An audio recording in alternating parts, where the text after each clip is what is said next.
ಸ್ನೇಹಿತರ welcome back to Mahi masters YouTube channel. ನಾನು ನಿಮ್ಮ ಮಹಿಗೌಡ ಮಾತಾಡ್ತಿರೋದು.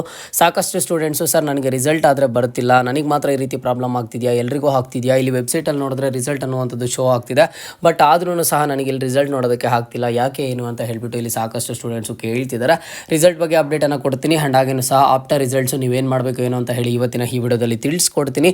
ವಿಡಿಯೋ ಖಂಡಿತವಾಗ್ಲೂ ಹೆಲ್ಪ್ ಆಗುತ್ತೆ. ವಿಡಿಯೋನ ಕೊನೆ ತನಕ ನೋಡಿ. ಆ್ಯಂಡ್ ಹಾಗೇನು ಚಾನಲ್ಗೆ ಲೈಕ್ ಸಬ್ಸ್ಕ್ರೈಬನ್ನು ಮಾಡ್ಕೊಳ್ಳಿ. ನೋಡಿ, ಇಲ್ಲಿ ನಿಮ್ಮ ರಿಸಲ್ಟ್ ಅನ್ನುವಂಥದ್ದು ಈಗಾಗಲೇ ವೆಬ್ಸೈಟ್ ಆದರೆ ಅಪ್ಡೇಟ್ ಆಗಿದೆ. ಕರ್ನಾಟಕ ಎಕ್ಸಾಮಿನೇಷನ್ ರಿಸಲ್ಟ್ಸ್ 2026 ಅಂತ ಹೇಳಿ ಆ ಒಂದು ವೆಬ್ಸೈಟ್ ಮೇಲೆ ಕ್ಲಿಕ್ ಮಾಡಿದ್ರೆ ಇಲ್ಲಿ ನಿಮ್ಗೆ ಈ ರೀತಿಯಾಗಿ ಹೋಮ್ ಪೇಜ್ ಆದರೆ ಬರ್ತಿರುವಂಥದ್ದು ಎಲ್ಲಾನು ಸಹ ಅಪ್ಡೇಟ್ ಆಗಿದೆ. ಟು ಬಿ ಅನೌನ್ಸ್ಡ್ ಅಂತ ಹೇಳಿಬಿಟ್ಟು ಇಲ್ಲಿ ನಿಮಗೆ ಆದರೆ ಲಿಂಕ್ ಆದರೆ ಕೊಟ್ಟಿರುವಂಥದ್ದು. ಅದರ ಮೇಲೆ ಕ್ಲಿಕ್ ಮಾಡಿದ್ರೆ ನಿಮ್ಮ ಒಂದು ರಿಸಲ್ಟ್ ಅನ್ನುವಂಥದ್ದು ನಿಮಗಾದರೆ ಶೋ ಆಗ್ತಿಲ್ಲ. ಬಟ್ ಇದು 100% ಆಗಿ 3 ಗಂಟೆಗೆ ಎಕ್ಸಾಕ್ಟಾಗಿ 3 ಗಂಟೆಗೆ ಬಂದು ಇದೇ ಒಂದು ವೆಬ್ಸೈಟಲ್ಲಿ ಇದೇ ರೀತಿಯಲ್ಲಿ ನಾನು ಯಾವ ರೀತಿ ಸರ್ಚ್ ಮಾಡಿದ್ದೀನಿ ಆ ರೀತಿ ಸರ್ಚ್ ಮಾಡಿ ನೋಡಿ. ಕರ್ನಾಟಕ ಎಕ್ಸಾಮಿನೇಷನ್ ರಿಸಲ್ಟ್ಸ್ ಅಂತ ಇರುತ್ತೆ. ಅದಾದಮೇಲೆ ನೆಕ್ಸ್ಟು ಅದರ ಮೇಲೆ ಕ್ಲಿಕ್ ಮಾಡಿದ್ದೀರಾ ಅಂತ ಅಂದ್ರೆ ನೀವು ಜಸ್ಟ್ ನಿಮ್ಮ ಒಂದು ರಿಜಿಸ್ಟರ್ ನಂಬರು ಆ್ಯಂಡ್ ಹಾಗೇನು ಸಹ ನಿಮ್ಮ ಒಂದು ಕಾಂಬಿನೇಷನ್ ಸೆಲೆಕ್ಟ್ ಮಾಡಿದ್ರೆ ಇಲ್ಲಿ ಬಂದುಬಿಟ್ಟು ನಿಮ್ಮ ಒಂದು ರಿಸಲ್ಟ್ ಆದರೆ ಡಿಕ್ಲೇರ್ ಆಗುತ್ತೆ. ಸದ್ಯಕ್ಕೆ ವೆಬ್ಸೈಟ್ ಅಪ್ಡೇಟ್ ಆಗಿದೆ, ಇನ್ನೂ ಸಹ ರಿಸಲ್ಟ್ ಆದರೆ ಬಿಟ್ಟಿಲ್ಲ. ಎಕ್ಸಾಕ್ಟ್ 3 ಗಂಟೆ ಅಷ್ಟೊತ್ತಿಗೆ ಬಿಟ್ಟಿರ್ತಾರೆ. ನೀವು ಈ ವಿಡಿಯೋ ಯಾವ ಟೈಮಿಗೆ ನೋಡ್ತಿದ್ದೀರೋ ಗೊತ್ತಿಲ್ಲ, ಆ ಒಂದು ಟೈಮ್ಗೆ ಒಂದ್ಸಲಿ ಹೋಗಿ ನೋಡಿ, ನಿಮ್ಮ ಒಂದು ರಿಸಲ್ಟ್ ಆದರೆ ನಿಮಗೆ ಸಿಗುತ್ತೆ. ಓಕೆನಾ? ಆಫ್ಟರ್ ರಿಸಲ್ಟ್ಸ್ ನೀವೇನು ಮಾಡಬೇಕು ಅಂತ ಹೇಳಿ ತಿಳಿಸ್ಕೊಡ್ತೀನಿ. ನೋಡಿ, ಪ್ರತಿ ವರ್ಷವೂ ಸಹ ಕರ್ನಾಟಕದಲ್ಲಿ PUC ಸ್ಟೂಡೆಂಟ್ಸು ಲಕ್ಷಾಂತರ ವಿದ್ಯಾರ್ಥಿಗಳು ಪ್ರತಿಯೊಬ್ಬರೂ ಸಹ ರಿಸಲ್ಟ್ಗಾಗಿ ವೆಯ್ಟ್ ಮಾಡ್ತಾರೆ. ಅದಾದಮೇಲೆ ನೆಕ್ಸ್ಟ್ ಏನು ಮಾಡಬೇಕು ಅನ್ನೋಂಥದ್ದು ಸಾಕಷ್ಟು ಸ್ಟೂಡೆಂಟ್ಸಲ್ಲಿ ಒಂದು ಡೌಟ್ ಆದರೆ ಇರುತ್ತೆ. ಬಟ್ ಇಲ್ಲಿ ನೋಡಿ, ಬಹುತೇಕ ವಿದ್ಯಾರ್ಥಿಗಳು ಏನು ಮಾಡ್ತಾರೆ ಅಂತಂದರೆ ಕೇವಲ ಮಾರ್ಕ್ಸ್ ಆಧಾರದ ಮೇಲೆ ನೆಕ್ಸ್ಟು ಕಾಲೇಜ್ ಅನ್ನುವಂಥದ್ದನ್ನು ಆಯ್ಕೆ ಮಾಡ್ತಾರೆ.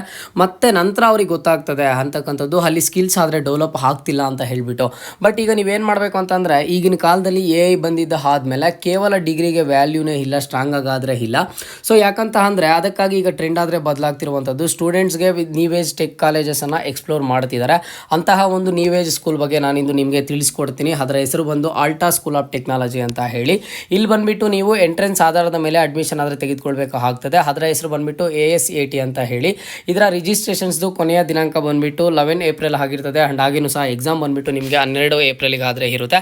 ಏನು ಬೇರೆ ಕಾಲೇಜ್ಗೂ ಸಹ ಈ ಒಂದು ಕಾಲೇಜ್ಗೆ ಡಿಫ್ರೆನ್ಸ್ ಏನು ಅಂತ ಅಂದರೆ ಇಲ್ಲಿ ಥಿಯರಿಗಿಂತ ಪ್ರಾಕ್ಟಿಕಲ್ ಅಪ್ರೋಚ್ ಮೂಲಕನೇ ಕಲಿಸ್ತಾರೆ. ಉದಾಹರಣೆಗೆ ಡೇ 1 ಇಂದನೇ ಕೋಡಿಂಗ್ ಅಂತಕ್ಕಂಥದ್ದು ಸ್ಟಾರ್ಟ್ ಆಗುತ್ತೆ. ಪ್ರತಿಯೊಂದು ಸೆಮಿಸ್ಟ್ರಲ್ಲೂ ನೀವು AI ಪ್ರಾಜೆಕ್ಟ್ಸ್ ಬಗ್ಗೆ, ಸೋಷಿಯಲ್ ಮೀಡಿಯಾ ಆ್ಯಪ್ಸು, ನಿಮ್ಮದೇ ಆದಂಥ AI ಚಾಟ್ ಬಾಟ್ಸನ್ನು ನೀವು ನಿರ್ಮಿಸ್ತಾನೆ ಇರ್ತೀರಾ. ಅಂದರೆ ನೀವು ಅದನ್ನು ಡೆವಲಪ್ ಮಾಡ್ತಾನೆ ಇರ್ತೀರಾ. ಆ್ಯಂಡ್ ನೆಕ್ಸ್ಟ್ ನಿಮಗೆ ಓದಲು ಮ್ಯಾಕ್ಬುಕ್ ಮತ್ತು 15+ AI ಟೂಲ್ಸು ಆ್ಯಕ್ಸೆಸ್ಸನ್ನು ಸಹ ನಿಮಗೆ ಫ್ರೀಯಾಗಿ ಸಿಗ್ತದೆ. ಆ್ಯಂಡ್ ಅದಕ್ಕಿಂತ ಸ್ಟ್ರಾಂಗೆಸ್ಟ್ ಪಾರ್ಟ್ ಏನು ಅಂತ ಅಂದರೆ ಇಲ್ಲಿ 50+ ಮೆಂಟರ್ಶಿಪ್ಸ್ ಆದರೆ ಇರುವಂಥದ್ದು. ಇಲ್ಲಿ ನಿಮಗೆ ಗೈಡ್ ಮಾಡುವವರು ಬಂದುಬಿಟ್ಟು ಸಂತೋಷ್ ಮಿಶ್ರಾ ಅಂತ ಹೇಳಿ. ಇವರು ಆಲ್ಟಾ ಸ್ಕೂಲ್ ಆಫ್ ಟೆಕ್ನಾಲಜಿಯ ಡೈರೆಕ್ಟರ್ ಆಗಿರ್ತಾರೆ. AI ಇನೋವೇಷನ್ನು. ಅವರು NIT ಟ್ರೈಕಿ ಆಲ್ಯುಮ್ನಸ್ ಆಗಿದ್ದು ಈಗಾಗಲೇ 50,000+ ವಿದ್ಯಾರ್ಥಿಗಳಿಗೆ ಮೆಂಟರ್ಶಿಪ್ಸನ್ನು ನೀಡಿರುವಂಥದ್ದು.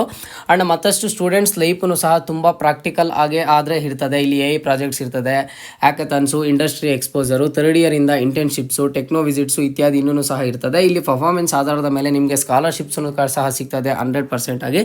ಸೊ ನೀವು ಇದ್ರ ಬಗ್ಗೆ ಒಂದ್ಸಲಿ ಆದರೆ ಸರ್ಚ್ ಮಾಡಲೇಬೇಕಾಗುತ್ತೆ. ಹಾಗಾಗಿ ನೀವೇನು ಮಾಡ್ತೀರಾ ಅಂತ ಅಂದರೆ ಲಿಂಕ್ ಬಂದುಬಿಟ್ಟು ನಾನು ನಿಮಗೆ ಟಾಪ್ ಕಾಮೆಂಟ್ ಬಾಕ್ಸು, ಡಿಸ್ಕ್ರಿಪ್ಷನ್ ಬಾಕ್ಸಲ್ಲಿ ಕೊಟ್ಟಿರ್ತೀನಿ. ಆ ಲಿಂಕ್ ಮೇಲೆ ಕ್ಲಿಕ್ ಮಾಡಿ ಆಲ್ಟಾ ಸ್ಕೂಲ್ ಆಫ್ ಟೆಕ್ನಾಲಜಿ ಬಗ್ಗೆ ಒಂದ್ಸಲಿ ತಿಳ್ಕೊಳ್ಳಿ. ಅದರ ಒಂದು ಎಂಟ್ರೆನ್ಸ್ ಎಕ್ಸಾಮನ್ನು ಆದರೆ ಅಟೆಂಡ್ ಮಾಡಿ. ಓಕೆನಾ? ಇದು ಇವತ್ತಿನ ಮಾಹಿತಿ ಆಗಿತ್ತು. ಮುಂದೆ ಎಲ್ಲ